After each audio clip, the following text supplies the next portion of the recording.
Swayam Prabha. Digital India. Educated India.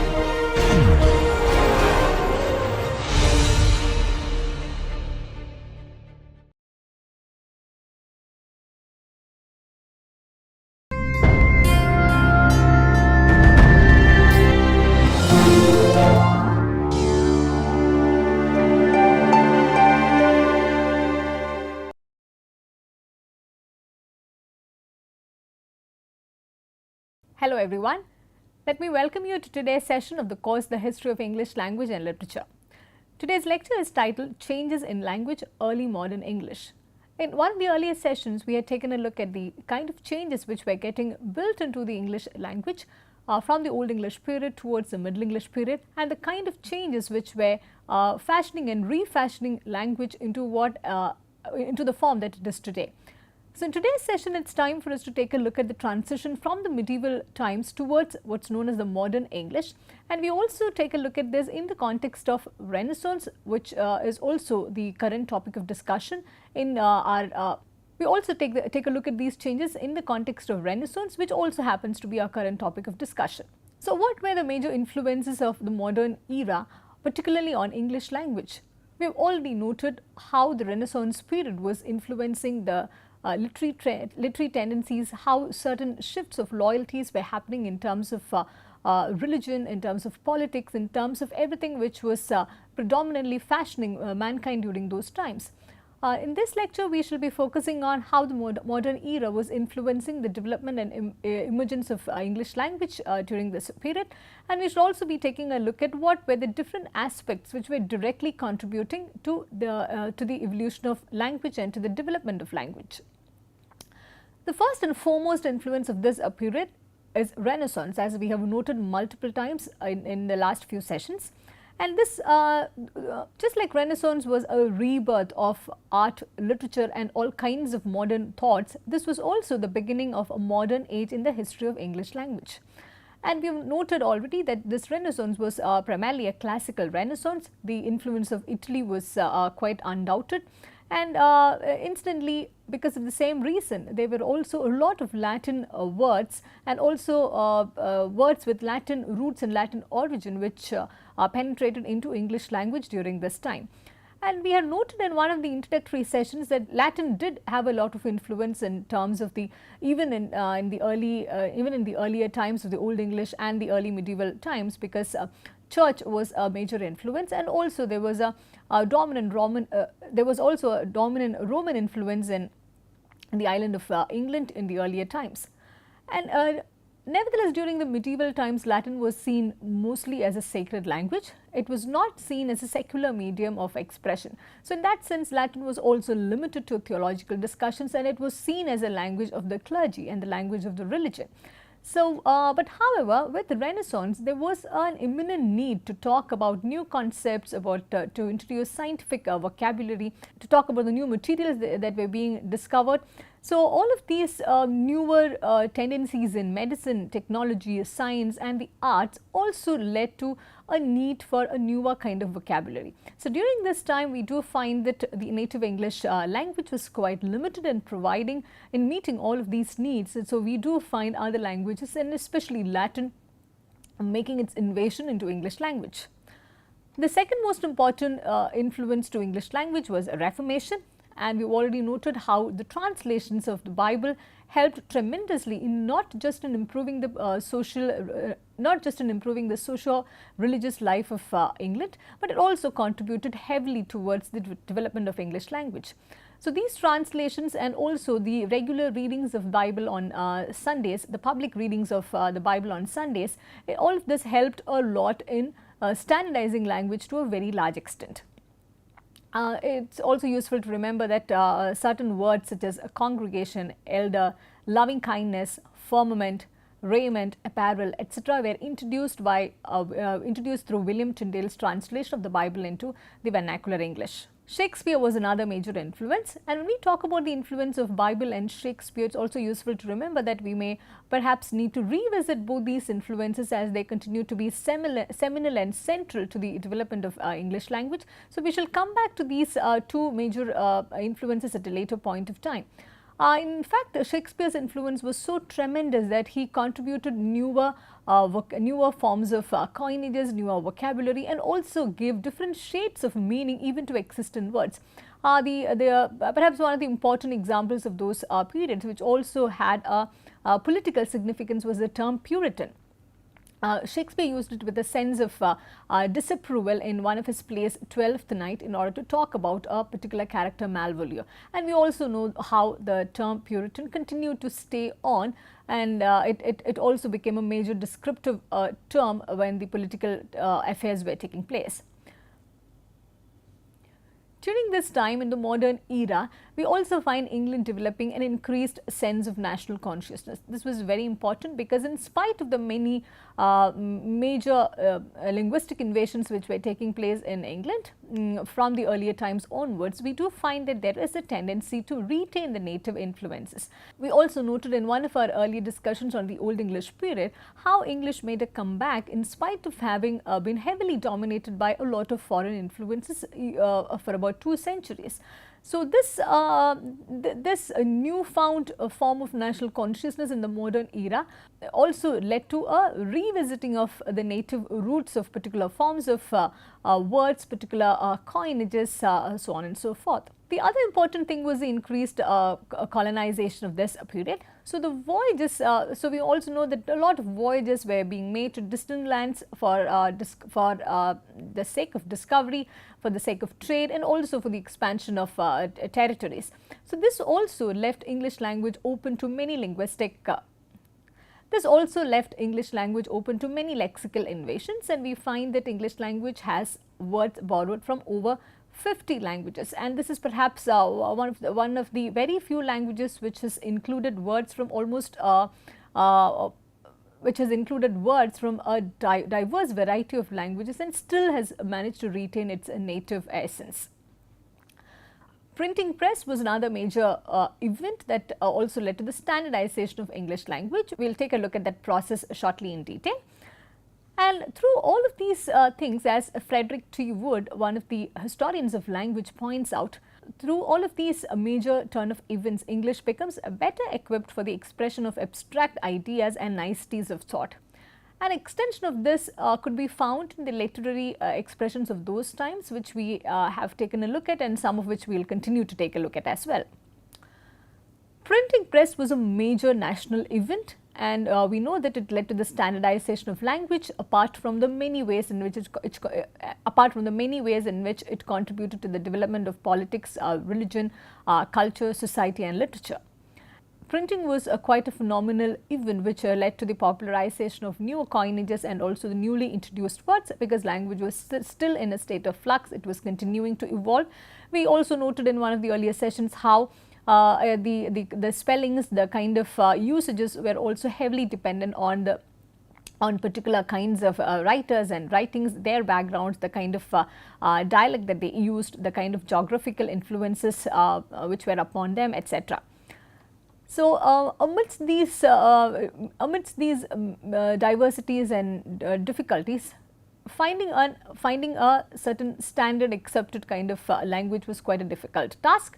So, printing intervenes rightly at this point, and then it also so becomes that getting into print also becomes synonymous to getting accepted into a formal standardized language.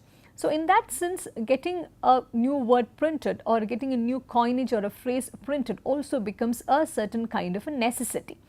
And this is also the time we find spelling getting standardized more than ever. And it is not to say that the process was complete. With the beginning of printing, we find lesser and lesser uncertainties in terms of spelling. Until then, it was dependent entirely on the individual writer. So, we find that this process lasts from William Caxton's time till about the time of Johnson, which is in the 18th century. And we also know that this was a very gradual process. The standardization of language took fairly 2 to 3 centuries, but nevertheless we do know that eventually the standardization did happen. FT Wood also points out that in the earlier stages this transition was quite difficult because alongside printed books the manuscripts also survived because printing was not very accessible to everyone. So, FT Wood notes in manuscript writing the older habits hung on much longer and died hard. For the same reason, until about the 18th century, we will also find a variety of spellings of the same word continuing to exist. If we try to analyze the influence that all of these events had on the changes in vocabulary to the improvement in vocabulary, it would be useful to sum up right at the outset that it's almost impossible to compute the number of words or the new contributions which were made exactly during the time of Renaissance. But however, there is this rough calculation that the Rutledge History of English Literature offers. It says that during the period 1500 till about 1650, about 12,000 new words were introduced into English language. This could have been through a variety of sources. And this also led English language to become richer and more profound. So, it was rich in synonyms, there were alternative phrasings available which also allowed more room for expression. This allowed writers and even commoners to comfortably switch between different registers and also use formal and informal language simultaneously. So, some of the examples if we take a look at a number of synonyms, especially adjectives which could be used as synonyms were introduced into English language during this time. We find that there are in some cases these synonyms would be originated from different root words. For example, three sets of words with the same meaning would have different origins, a native root, a French origin and a Latin influence. For example, the term kingly, while it remains an origin of native English, the term regal is Latin and royal is from French language. We also know the various contexts in which these synonymical words get used. Similarly, friendly is a word of native English origin, amicable is Latin and amiable is of French origin. And there are also certain words which lend itself to different shades of meaning. For example, the term childish is of native English origin, but to talk about it in a more profound, more scientific way, one can also use puerile, which is of Latin origin. We also find that during this time it becomes common to use formal Latin alternatives for native English words. This is also used for a certain kind of ornamentation and even to display one's scholarship. For example, the term cheap, which is of native Latin origin, is often replaced by the word inexpensive, and using parsimonious instead of the native English word mean, and using the more formal word excavate instead of the word dig. So, in that sense, we also find that there were a lot of new words which found their way into English language during Renaissance from different cultures and from different languages. For example, from the Spanish and Portuguese languages, we have these words such as banana, embargo and tobacco. And the words balcony, design, stanza and perhaps many more were borrowed from Italian languages. And French contributed a number of words. We are only citing a few examples over here, such as bizarre, detail, vogue, volunteer. This also leaves us quite amused that many of the words that we take to be properly English, they do have a very foreign origin. The word yacht is of Dutch origin, coffee is from Turkey, and caravan is a word which has a lot of Persian influence, and there were also a number of words which were of Latin and Greek origin, appropriate, contradictory, utopia and vacuum being some of them. This also perhaps is the appropriate time to talk about various controversies that also existed, especially in the context of the introduction of Greek and Latin origin words into English. The most important of them is the inkhorn controversy, or thus it has come to be known in the posterity. The inkhorn controversy was related to the issues of Latin and Greek words in English. There were two rival groups, primarily of linguistics, lexicographers and experts in language. One group argued that Latin and Greek were superior languages and superior resources therefore, and accordingly the words derived from these languages had to be Englished and then made into English words, because they cannot be used as they existed in the Latin and Greek original sources. But another group argued that such Greek words and Latin words which made their way into English language, they only corrupted the native vernacular by displacing it with inkhorn terms. The term inkhorn is a word that derives from the scholar's horn of ink. If you remember, this was also the time when manuscripts coexisted with printed work. So, in that sense, this was also a derogatory term to talk about a wholly scholarly and frequently polysyllabic pedantic use of vocabulary. These two rival groups, there was a lot of verbal fight and a lot of controversy about how to introduce the changes in vocabulary, given that there is already a heavy influence of Latin and Greek. To further complicate this controversy, there was also a growing belief that Latin should be replaced with English as the national language. We also know that that does happen, but at the same time they could not bring themselves to completely abandon the influence of Latin, because Latin was seen as a repository of cultural values and literary models. So, a lot of discussion and debate continued to happen around along these lines, and because of this we also have a lot of and because of the same reason, we also have a lot of English words with a Latinized spelling built into it. Moving on, perhaps the most important event that took place in terms of the lexical and linguistic changes was the Great Vowel Shift. And incidentally, no one really knows how this major change happened in English language, though there is an ongoing work and a lot of work has already been done on the same. The Great Vowel Shift refers to a major change in the pronunciation of English vowels, and this was the major change which was recorded. 7 long vowels and 3 short vowels and 5 diphthongs underwent changes. We shall not get into the minute scientific details of the same. The 8 steps through which these changes took place were explained in detail by Otto Jespersen, a Danish linguist. This was also a major contribution to the study of English language and its evolution. If I could give you some quick examples, the medieval pronunciation of some of the commonplace used to be quite different. For example, house used to be hoose, name, naam, beat, bait, about, aboot, fool, fall. So, we note that the primary change which has come about in English pronunciation from the Renaissance period onwards, from the modern era onwards, was in terms of the change of pronunciation of the vowel sounds. So, this also gives you a further sense of how this change had come about. The change had come into effect through roughly about 3 centuries, from 1400 till about 1600.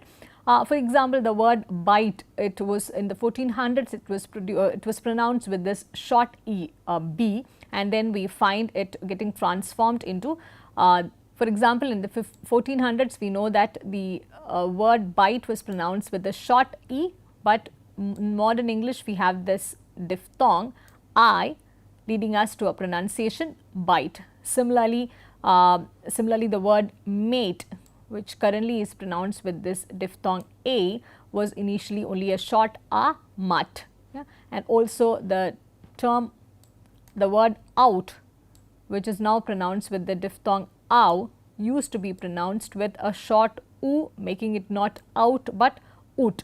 So, these were the many changes which came about with this great vowel shift. These were the major changes that came about with the great vowel shift. We shall take a look at them a little bit in detail. In this lecture, we are not trying to give an extensive discussion of the scientific aspects of the great vowel shift, but just to give you a sense of what were some of the changes which happened in terms of pronunciation. Here we take a look at some of the examples. One major thing was that before the consonant sounds s, sh and th, the long a sound was introduced. Because of that, we have words such as bath, father and rather, where we do find this consonant th and the long a being introduced before the consonant sound. So, accordingly, we have words such as bath, father, rather, ask, task, flask, master, cast, shaft, craft. One could perhaps go on. The second major change could be described thus: it included the lengthening of long a where the consonant L standing immediately before a lip consonant was at one time pronounced but then became silent. For example, palm, we could see that the sound M is a lip consonant and the L, at one point this L was pronounced in the medieval period, but it was gradually through a process of this great vowel shift, we find that the L sound getting completely dropped and the word getting pronounced as palm. So, let us take a look at some more examples. In that sense, we have words such as calm, half and calf as well. Here we can note again that the words such as the sounds such as m and f are lip consonants, and there is this L sound which comes in between, which gets dropped gradually through this process of great vowel shift. The other significant change was that we find a shift from A to A. So, A is, as you know, it is also a diphthong, and because of this change we find certain words such as words which were produced kak, it is produced cake, then ale, dame, fame, and also certain words of French origin such as change. Here also we find this diphthong being used, A sound. Danger and safe, they are all of French origin. English is a language which has got many exceptions to its credit. So, there are also certain exceptions such as chance, we do not find the diphthong A being used, instead we have the long A. Chance, chant, grant, branch and aunt, in all of these words the long A is getting used instead of the diphthong A, and there are also certain words which have the letter E, but in terms of pronunciation the long A continues to be used. For example, it is Clark, Barclay and Berkshire, and in spite of these a few exceptions that are part of the language, we do find that the major great vowel shift also included this transition from A to A. The other significant change was the introduction of the long E, as in the word tea. This long E becomes part of many words which earlier was pronounced with a short E. For example, we have words such as feet, seek and deep. Here we know that the spelling is with two letters, two E's.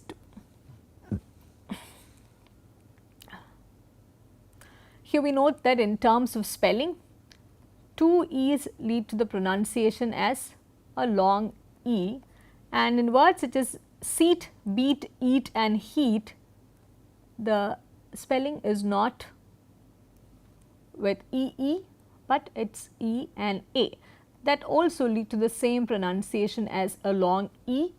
And there is also a different kind of spelling with IE, which also lead to the same pronunciation E. So, here we note that there is a certain kind of standardization which takes place in spite of the there is a certain kind of standardization of pronunciation which takes place in spite of the spelling being slightly different from each other. The next major change was its shift from long E to the diphthong I. Just like A, I is also a diphthong, and accordingly we find certain words such as fire, right, light, life, ride, blind and wife.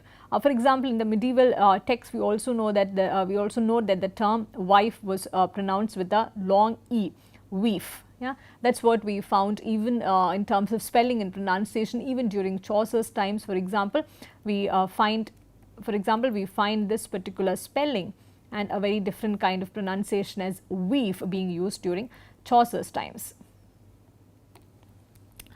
And finally, the most important one was the transition from oo, a long oo, to another diphthong ow. Accordingly, we have words such as house, mouse and cow, where we find this diphthong getting used.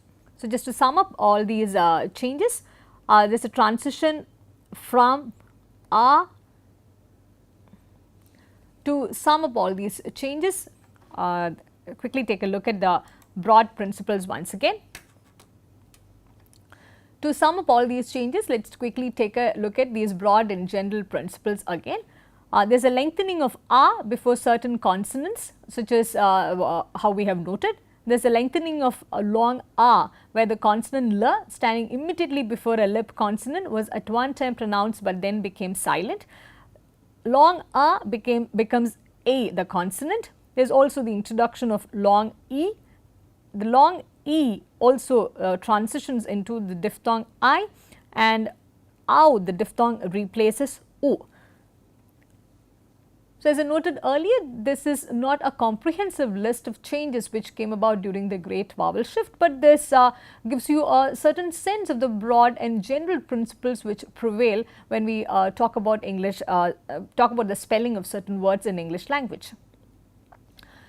In addition to this, there were also the other systematic and phenomenal changes. For example, from words such as in certain words such as music and public, earlier K also was inserted, but at a later point we find that the K is completely, at a later point we find that the English spelling drops this K altogether and becomes music with ending with C and public ending with C. There is also an introduction of a letter E, a final unsounded letter E at the end of certain words. Accordingly, we have certain words such as home, stone, bone, etc. If we take a look at the spelling and pronunciation, we know that the final E does not really serve a purpose, but this has been introduced during the Renaissance time to give a complete sense of spelling. This also becomes a more standardized form at a later point. And there is another significant change in pronunciation, especially in certain words borrowed from French. If you look at this word, now mostly pronounced as envelope, but this is originally from a French word. So, in that sense, it used to have a French pronunciation for a very long time, which was also accepted as standard. It used to be some 25-30 years ago, the standard pronunciation, the more accepted pronunciation was envelope. But nowadays we find that it is mostly used, even the standard, even the more accepted standard version of BBC uses the pronunciation envelope. And the word valet, which also has a French origin, nowadays we also find that it is acceptable to use the pronunciation valet instead of the original French pronunciation valet. And there was also, and as we noted earlier, a lot of Latin words were getting built into the English vocabulary, and there were a lot of controversy about that. And accordingly, eventually the kind of Latin words which got retained in English language was as a result of a pedantic revision of Latinized vocabulary. This would also in certain ways explain to us how English has certain very strange spellings, where how and why certain letters are part of the spelling but not pronounced. So, let us take a quick look at some of these Latinized revisions which were made into English vocabulary. Certain common English words such as debt and doubt, we know that when we pronounce it, the B remains silent. So, if we try to analyze this from the point of view of how language evolved, it is important to note that the word debt, it is from the Latin word debitum, and the native English term used to be debt. But however, very enthusiastic scholars during the Renaissance time, they thought that it is very important to retain some aspect of the Latin pronunciation and Latin vocabulary. But the enthusiastic scholars of the Renaissance period, they thought that it is very important to retain some aspect of the Latin spelling in order to always remind us of the scholarly roots that the particular word had. So, accordingly, we do find debt getting completely replaced by this modern spelling det.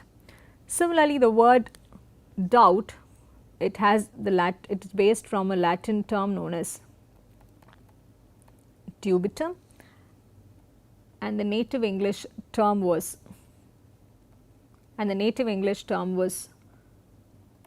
doubt, which with an uncomplicated spelling, but eventually we again find that doubt is completely replaced by doubt with a B. The word indict also had a native spelling indite, but it continues to be used with a silent C. And the word choir has a very interesting evolution. It is from the Latin term chorus. The English spelling used to be choir in the medieval times before the Renaissance times, but however, when the Latin influence also gets built into this particular term, we find this being spelt as choir with a Latin spelling, and also being pronounced in a native English way as it is pronounced as choir. But again, there are also exceptions. For example, a word such as fault, where the L continues to be pronounced. It is from a Latin term fallita. The Old English term was fought, but however, with this Latin influence of introducing the L, we find that the L did not remain silent, but it became part of a proper pronunciation. A word such as perfect, it is based on the Latin term perfectus. The native English term was parfit.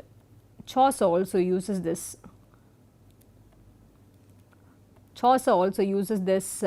Word in his works. So when parfit became perfect with a C built into it, we find that even in pronunciation it is retained and it becomes perfect. Maybe an interesting example of a scholastic howler, a scholastic stupidity, would be the word island. We find that it is from the Latin word insula, and there is also this native English word of Anglo-Saxon origin.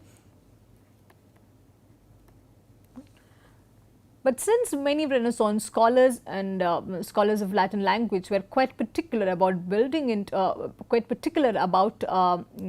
using the Latin origin as part of the modern English word, we eventually have this term island with the S remaining silent. I hope that in some form this also explains to us some of the irregularities that exist with English spelling. And if any one of you is interested in pursuing this matter with greater detail, it would be interesting to take a look at the ways in which language evolved, the ways in which spelling and pronunciation evolved, and how certain things continue to remain standardized through various kinds of lexical and linguistic changes. It is important to note that these changes were not very quick, they were very gradual. It was not a change which the people could accept very quickly without any kind of confusion. We find even Shakespeare lamenting about this sort of change in spellings and this difficulty, this irregularity between spelling and pronunciation. In one of his plays, Love's Labour's Lost, one of Shakespeare's characters laments, I abhor such rackers of orthography as to speak doubt fine when he should say doubt, det, det, when he should pronounce det, debt, not det. So, even the supreme master of English language did find all of this quite appalling during the Renaissance time. So, finally taking a look at the major grammatical changes of this time, we already noted in our early discussions of the Old English and Middle English period that the conjugational inflections were completely dropped by the time language reached the modern times. During the Renaissance period, we find that these inflections had either completely disappeared or they were almost antiquated. Some of the important introductions, grammatical introductions during this period include the use of adjective its instead of his because earlier the possessive adjective his was used to talk about the masculine and neuter gender, but we find that now his is confined to masculine gender and its is used for neuter gender. This is also the time when the plural usage, by introducing a letter S to noun, it comes into being. So, we find that the system through which the system, a new system of pluralization also is getting built into language. And by the end of the 17th century, through a series of such changes, we find that the modern grammatical system is also comes into place alongside a standardization of vocabulary, spelling and pronunciation. So, as and when we wind up this lecture, let me also remind you that it is important to continue to take a look at Shakespeare's contribution and also the contribution of the Bible, among many other things which were part of the Renaissance changes. We shall be taking a closer and a detailed look at them in the next session. So, with this we wind up today's session. Thank you for listening and look forward to seeing you in the next session.